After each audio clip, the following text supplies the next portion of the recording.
Hi guys. Media Visuals here. Before we start, warning. Spoilers ahead.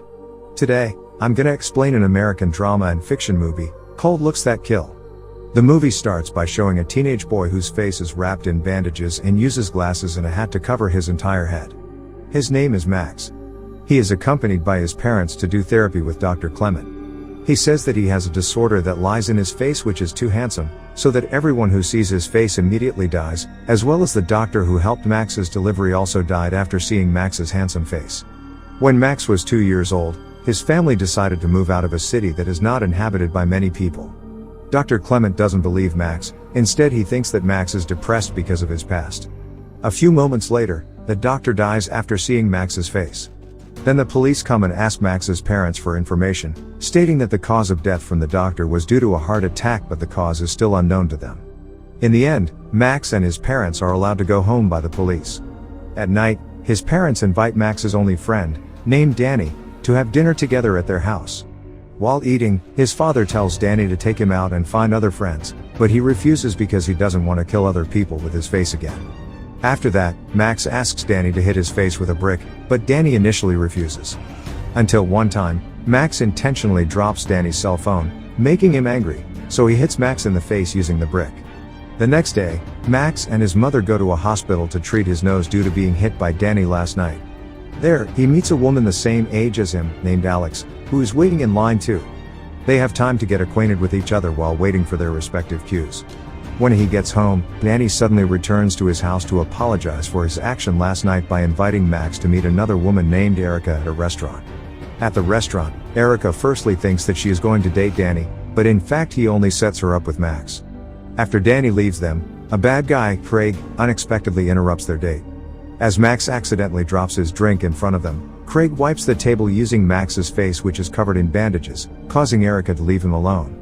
The next morning, he plans to jump into the river to end his life, but Alex happens to pass by there to prevent him from committing suicide.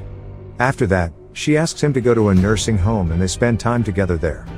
After returning home, Max tells Danny about his experience with Alex. The next day, he decides to wait again for Alex near the bridge. Shortly after, she actually comes there and Max invites her to play together at his house. They tell the truth about each other's ailments, starting with Max telling about the abnormality on his face and Alex telling him that she has a rare cardiovascular disease that makes her allergic to endorphins. Endorphins are hormones that are caused by certain feelings such as sadness or happiness, so that when Alex feels these feelings, it can cause inflammation which causes her heart to swell and the disease gets worse every day. Automatically, she has never felt sad or happy since childhood and that is very sad for her. After the conversation, they decide to go to the cinema together and get drunk. They end up in Max's room and get carried away, almost kissing. However, this is thwarted by the appearance of his parents there. They introduce a woman named Yusen, who is an exchange student. She will stay with them for a few days. One day when they go camping, something happens when Max kisses Alex, which triggers her endorphins, causing her to have an inflamed heart and has to be rushed to the hospital. Luckily she still can be saved. Another day, Alex invites Max to visit one of her friends, Rose, who is dying at the hospital. But the sad feeling for Rose actually makes Alex's condition worse and causes her to have a nosebleed due to the endorphins.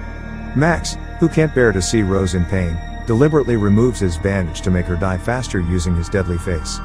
Later, Max is sad because Alex suddenly walks away from him. It turns out that she stays away from him because her illness is getting worse. As an apology, she invites him to a party. That night, she also brings a mask for him and they seem to be happy at the party even though on the other hand, they are suffering because of their respective illnesses. Alex suddenly has another nosebleed at the party but she pretends she wants to go to the toilet. When Max is alone and approached by Danny and his girlfriend, Craig mischievously takes off Max's mask, causing Danny's girlfriend to die. Soon, the police arrest him and the medics take Alex to the hospital. Fortunately, he is only temporarily detained and allowed to go home due to lack of evidence again. He visits Alex straight away, who was already in the hospital. There, she tells her condition where since childhood the doctors estimated that she would survive until the age of 16, but strangely until today at the age of 17, she still survives the disease and it's a miracle for her. In fact, before she met Max, she had never been happy because it is known beforehand that if she feels happy or sad then the disease recurred. With all the suffering she has gone through, she sadly asks him to take off his bandages, so she can die faster without feeling pain anymore. Instead, Max chooses to scold her and leaves her alone. At his house, he desperately hits his face again with a brick. Since then, he never picks up Alex's phone and he meets Danny to ask him for advice. After being given some wise advice obtained from captions on social media, he agrees and goes back to meet Alex at the hospital.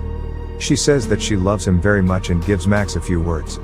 Max eventually can't bear to see her dying and he decides to slowly remove his bandage, so that she can die faster without feeling any pain. Surprisingly, his deadly face doesn't work on Alex and instead she instantaneously dies from the illness she has been suffering from all this time.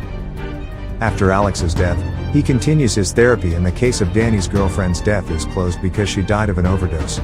Besides then, he becomes an angel of death, granting euthanasia to all who request it. It can be concluded that these people die not because they see Max's deadly face, but because of a lack of sincerity and perfection of love. Subscribe to watch more videos like this, turn on notifications, and leave a like to help the channel out. Thank you for